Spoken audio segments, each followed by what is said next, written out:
From New York City, the makers of Clipper Craft clothes for men and more than 1,200 leading retail stores from coast to coast present Sir Arthur Conan Doyle's immortal character, the world's most famous detective, Sherlock Holmes, starring John Stanley.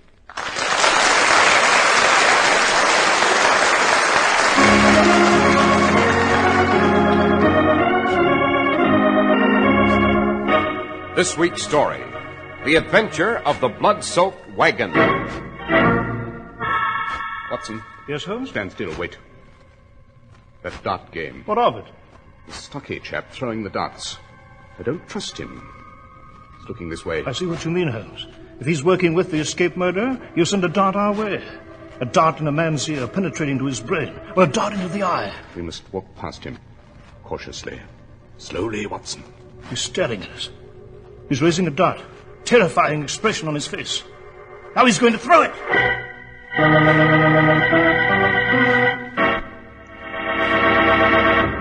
Here's some good advice about your new suit for this time of year. Be sure that your new suit for spring and summer is especially well tailored and comfortably fitted so that you look crisp and well dressed even in warm weather. And a suit like that does not have to cost a lot of money.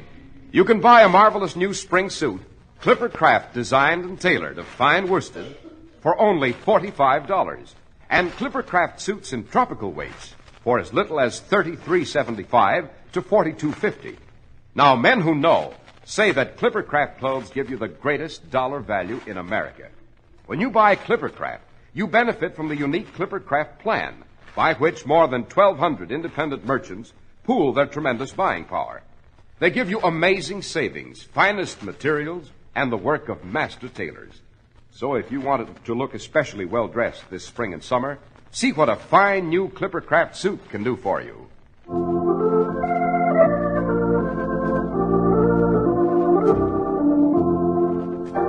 Well, Dr. Watson, you've entitled tonight's story, The Adventure of the Blood-Soaked Wagon. Why, it must have been a hideous spectacle. It was, Mr. Harris. Began one awful night in the fall of 1899 on the outskirts of London. On a vast, desolate meadow, in the dead of night, a huge series of bonfires was blazing, surrounded by the silhouettes of armed men. Some men were shoveling what seemed to be piles of paper into the flames. Others stood about, revolvers at their sides. Holmes had invited me to meet him at the gateway to the meadow. Oh, sure. Why have you asked me to come out here at this hour? What is this weird ceremony? I had no doubt you'd find it most intriguing, my dear Watson. Yes, but what is it? You know our British banknotes become dirty and mutilated from constant use. Of course. The Bank of England periodically calls in such currency and replaces the old banknotes with new issues. The old currency is then destroyed by fire. Then what those men are shoveling into the fires is currency? Exactly. Astonishing. They're burning fortunes. But Holmes, why are you here? The bank, Watson, foresighted as ever, realizes that this operation has its dangers. If anything were to go wrong, the financial stability of the empire would be gravely threatened. Therefore, they invited me to be present, stating that they'd feel more secure. Their sentiment was easily understood, and the invitation quickly accepted. Fascinating operation. This wagon before us, for instance, it's typical. 3 men on it. The driver and 2 guards, all armed. Those others carrying the bundles from the wagon? Well, they've removed the lower denomination bundles. The very highest value notes still remain in the wagon. Yes, I see. They'll be extra cautious now, I imagine. You see, the driver's taken out his revolver. The guards are going to step down. Holmes, the driver shot the guards. It looks as if he's killed both of them. Yes, Watson. Good Lord, he's driving off! Stop him! Stop him! All right, up the buddy. Get up, from Master Rowan. Get up. Let's go. Up. You other men, fire at that wagon. We stopped the wagon, Holmes, but not the driver. You must be after him, Watson. The carriage I came in, Holmes. We can use that. It's over there. Come on. Is the driver about? I told him to wait. It's so difficult to find a cab out here. Yes, there he is. Driver, we want to follow that wagon. Me, Governor. Drive my fine new carriage after that madman. Me drive after him so's we can all have our heads blown off. Perhaps this will change your mind. £5. Yes, there's 5 more if we catch that wagon. Up aboard, gentlemen. Quickly, man, quickly. Right you are. Up. Get up. Get up.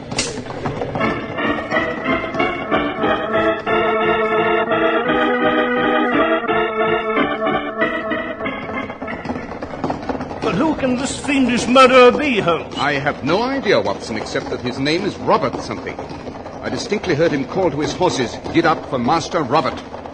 Yes, Robert was clever. He knew it'd be black as pitch along this road. He's doused his wagon lights. Faster, driver, faster. This is the best we can do, sir. We must catch up with him. That insane criminal is racing across the countryside with 2 corpses and thousands of pounds of currency. Can he dispose of the money, Holmes? Indeed he can. Yes, but how? The notes were recorded. A warning will be out. Yes, just as in counterfeit currency. But it's impossible to prevent Roberts using it. Anywhere in the world, he can find countless persons who won't know that the currency is invalid. And it isn't counterfeit in manufacture, it's genuine. I have in my service, Revolver Holmes. What if we do find the blood-soaked wagon and its driver at the reins? How shall we seize him? It will not be a struggle of physical objects, Watson. I shall do battle with my wits. Favorite weapon of your humble servant. We must do better, driver, in heaven's name.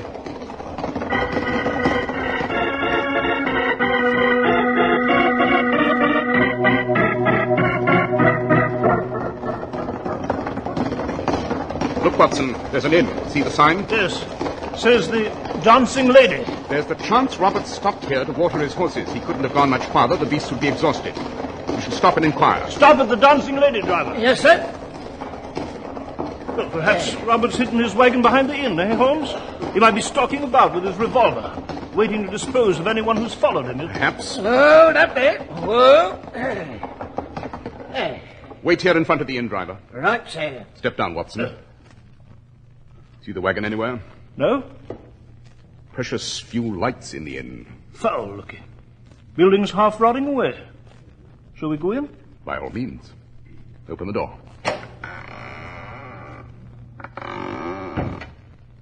Well, it's deserted. No sign of life. Except for the candles flickering by the bar. The innkeeper must have heard our carriage. He'll be down. Someone's coming down the stairs. Maybe the innkeeper, but it may be Robert. Stand by that pillar, Watson, in the shadow, as I am. So we see him first. Shh. Wait. Wait. Hello. Who's here? You are the innkeeper? So I am. What might be the idea of standing in the shadows? Trying to frighten a man to death? I regret the necessity. Well, I've no more room. Pull up. Bar's closed. I'm tired. We do not wish to utilize your facilities, sir. We are looking for someone who may have passed this way. He answers to the name of Robert. He was driving a huge wagon with 4 horses. I don't know anyone of that description. I don't mind other men's business. Even if I did know about this Robert, I'm not the one for tittle-tattle. Now be off. My gracious host, this is extremely serious. The man we're seeking is a thief and a murderer. Then find him if that's your business.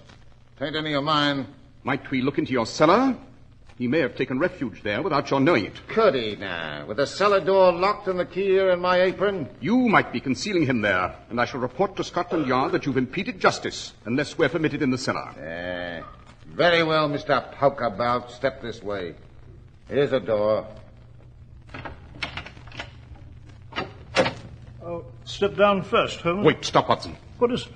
A board sticking up from the first step. Why, I might have tripped on that.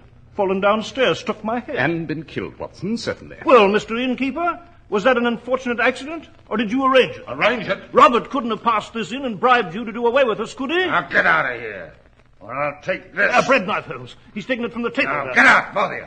Or so help me. I have no intention of leaving until we've seen that cellar. All right. Then I'll just take that throat of yours and this knife and do what I promised to do. Night prowlers, eh? This knife's very sharp and will do the job nicely. Now we'll see how it cuts.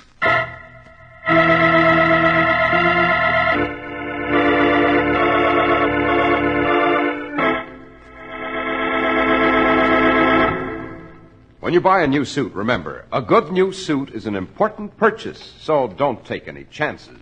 Be smart and buy that new suit from a trustworthy local merchant who wants to keep your trade by giving you the latest styles and the most for your money. In your neighborhood, there's an outstanding example of that kind of trustworthy service. The fine local store that sells famous Clippercraft clothes. Superbly designed Clippercraft all-worsted suits at only $45 and tropical weights from $33.75 to $42.50.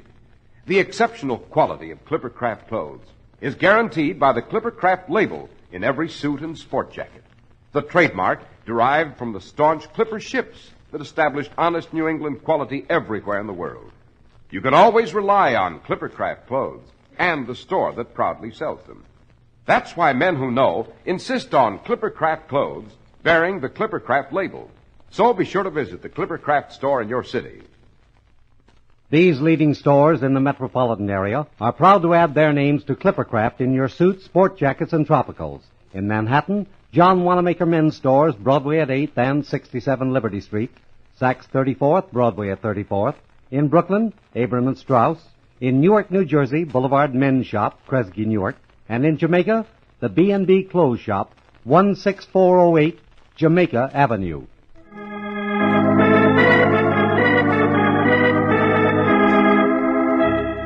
Dr. Watson, you and Mr. Holmes were caught with a furious innkeeper striding toward you with a bread knife while you lost precious moments in pursuit of the killer who'd run off with the blood-soaked wagon. Yes, Mr. Harris? As that innkeeper drew closer and closer? I told you. There's less likelihood of an accident, sir, if the knife were in my hand.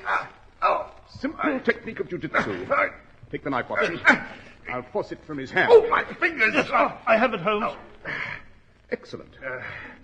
Now, Mr. Innkeeper, if you'll step aside, we shall have a look at your cellar. Push this board aside.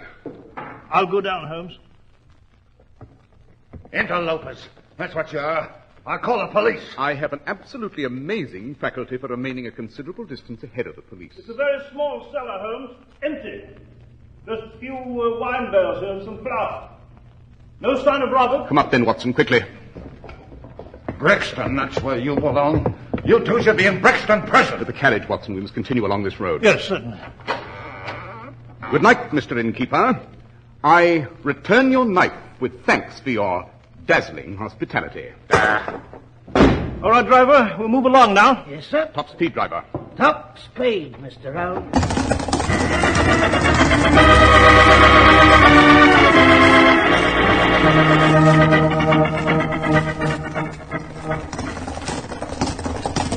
Well, Robert may be very far away by now, Holmes. Out of our hands, free of justice. Prepared to flood the world with worthless currency. Beg your pardon, gentlemen, but there's a crossroads up ahead. By George, we won't know which fork Robert's taken. We may, Watson. Look, on the road ahead. The chap walking there? Yes. Miserable-looking creature. Vagabond, eh? Pull up beside him, driver. Up, hold up. Whoa. Hello there. You call me? Have you seen a large wagon with 4 horses go racing by? Oh, no, not me. I didn't see nothing, so help me. How long have you been in this vicinity? Oh, a few hours. I was sleeping by that ditch. Tried to get a job at a circus down the road, but it weren't no use. This wagon was driven by a criminal. Aiding him constitutes a serious offense. I didn't do nothing. I didn't do nothing, honest. Surely someone with a prison pallor as pronounced as yours is familiar with the law. Shall we escort you to the police as a suspect? Oh, no. Shall we examine your pockets, for instance, where we'd find currency? It would be a special type, I imagine. Faded, dirty, stolen by the driver of that wagon and presented to you as a bribe. Well, all right. The bloke did pay me to keep quiet. It didn't worth the silly £5 note he slipped me. I won't risk going back to prison. Good work, Holmes. When did he pass here? Where's he gone? Well, he was here about 10 minutes ago. Took the left fork in the road toward the village. Well, you won't turn me in, will you? Be a kind soul, Governor. No, we shan't turn you in. The left fork, driver, toward the village.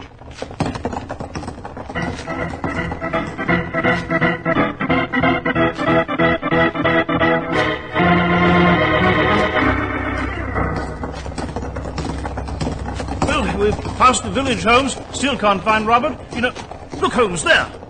Yes, Watson, his wagon. He's abandoned it by the road. But stop. No. The abandoned wagon's of no value. We must find the man. And since that traveling circus the vagabond mentioned is just ahead of us, I'd say that Roberts left his wagon here and raced to the circus grounds. Pull up by that entrance to the circus, driver. Righto, Mr. Holmes.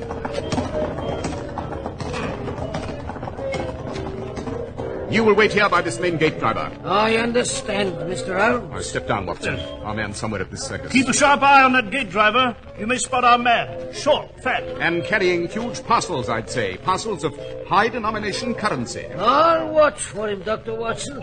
If I see this Robert Sylvester, I'll whoop halloo and hang on to him for dear life. Splendid. Come along, Watson. There's the ticket booth. Oh, beautiful bright lights, eh, Holmes? Oh, Oh, that queue. There's so many people. I'll explain. We must pass through immediately. Here, you two. To the end of the queue, if you don't mind. Constable, I am Sherlock Holmes, and this is Dr. John Watson. Yes, and I'm His Excellency, the Prime Minister. Now get along to the end of the queue. Constable, a homicidal maniac has vanished with a fortune from the Royal Mint. He's somewhere inside these circus grounds. Now, you shut up and wait your turn. But I am Sherlock Holmes. It so happens that I'm a very close friend of that great detective I am. Told everyone in the village about it. I helped him out on many a case. Oh, you have you? Constable, this gentleman standing before you with the pipe and the cape is Holmes. Stay in line, you. We're losing priceless time, Holmes. Yes, confound it, that cashier of the ticket booth is very stupid and slow. Constable, did a short, stout chap pass into the fair a few minutes ago, probably carrying large parcels? Yes, a friend of yours? He's the criminal we're after. Oh, yes, surely. But it's all true, Constable. Won't you join us, break through this gate and pursue the murderer? Well, Constable? Stay in line, I said. If you won't allow us through instantly, Wait, Holmes, the cashier's ready for us now. At last. 2, please. Right, come, Watson. Let's search every booth, every tent. Hadn't we better take the constable along? That imbecile, what use would he be? Now, let's look for Robert. Very carefully, Watson. Remember, he's sporting a revolver and he's already killed 2 men. An additional 2 would mean nothing to him, nothing at all. Let's begin the search.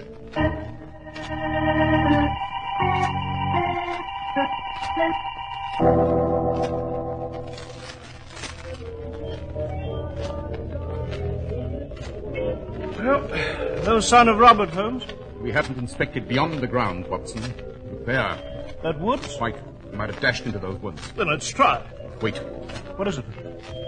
The dark game. What of it? We must pass it slowly. The stocky chap throwing the darts. Aha, yes. He too might be in this with Robert, eh? If Robert's hiding in the woods, our dart-playing friend might send out one our way, eh? Just one could easily be fatal. The ear to the brain. Walk past him cautiously. Bullseye. He's a dead shot. Walk toward the woods and keep watching him. Yes, I am. Just a few more steps. He'll be out of range. He's looking this way. Never mind. Walk on. He's raising a dart. Staring at us. We're past his range. Now over the ropes, across the road to the woods. Run!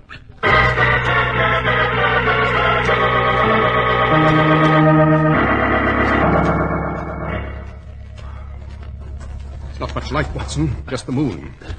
Thick foliage. It's clearing ahead. I see water.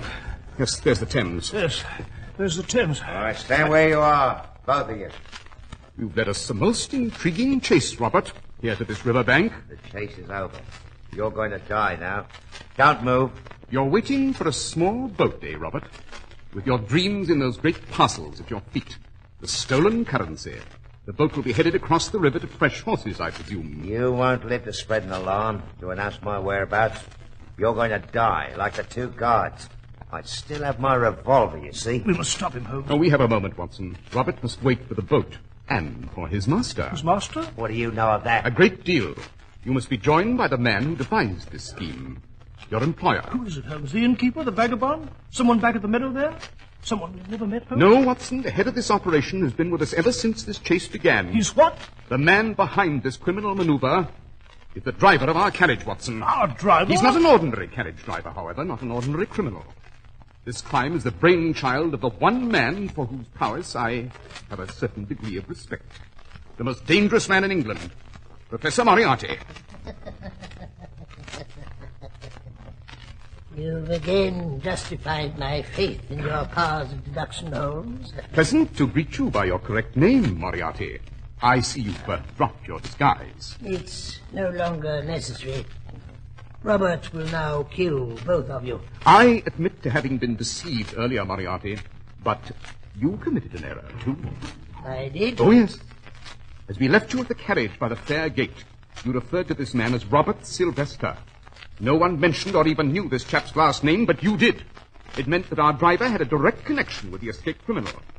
At the same moment, I realized that this was my first opportunity tonight to look at our driver closely, under the fair's bright lights which Watson admired. And you saw through my disguise there? Precisely. A superb idea. To be the carriage driver who brought Watson to the meadow. You could observe every effort to apprehend Robert. Yes. An inspiration, I thought.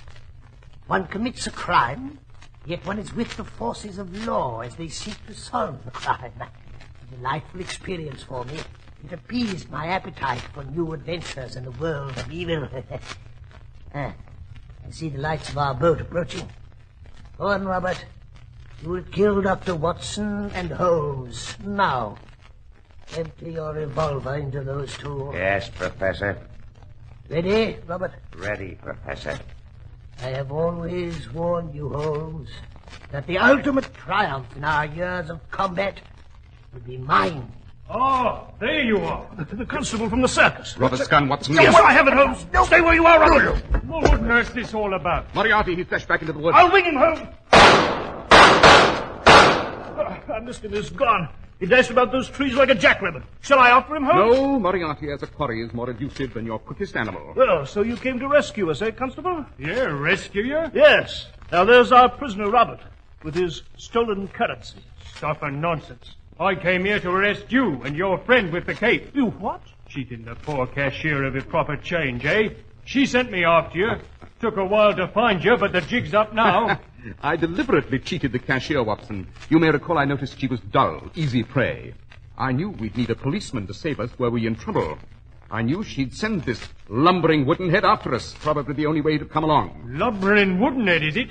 You'll whistle a different tune at the village jail, you will. Constable, don't you realize what's happened? Look at those parcels. Rip one open. Why, there's a fortune in them. Now, you can tell your friends the truth.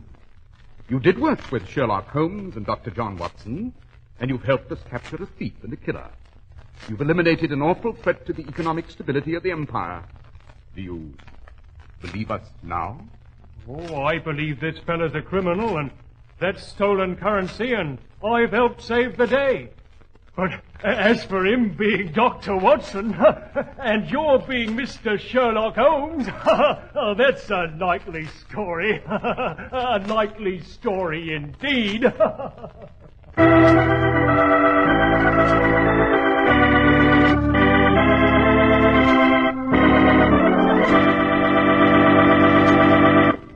Well, Dr. Watson, pursuing the blood-soaked wagon was an unforgettable experience. Well, Mr. Harris, there are many such thrilling recollections of my adventures with Holmes. And one of the most surprising was the one I've selected for next week. And what do you call it, Doctor? It's the adventure of the three Garradets. It concerns one of the queerest wills ever fired. A butterfly collector and a gambler's duel to the death.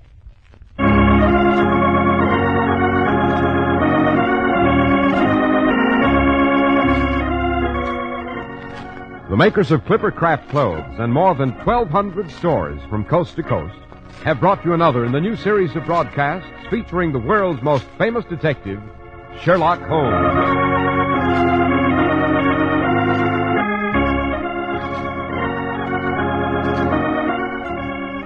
Our stories are based upon the character Sherlock Holmes, created by Sir Arthur Conan Doyle, and the program is produced and directed by Basil Loughrane. Sherlock Holmes is played by John Stanley, Dr. Watson by George Spelman. This week's story was written by Howard Merrill, with special music by Albert Berman.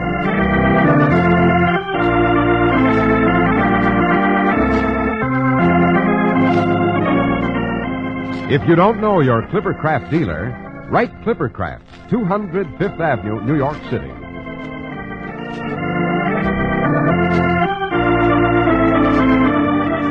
Be sure to listen next week to Sherlock Holmes in The Adventure of the Three Garradets. This is Cy Harris speaking for Clippercraft Clothes.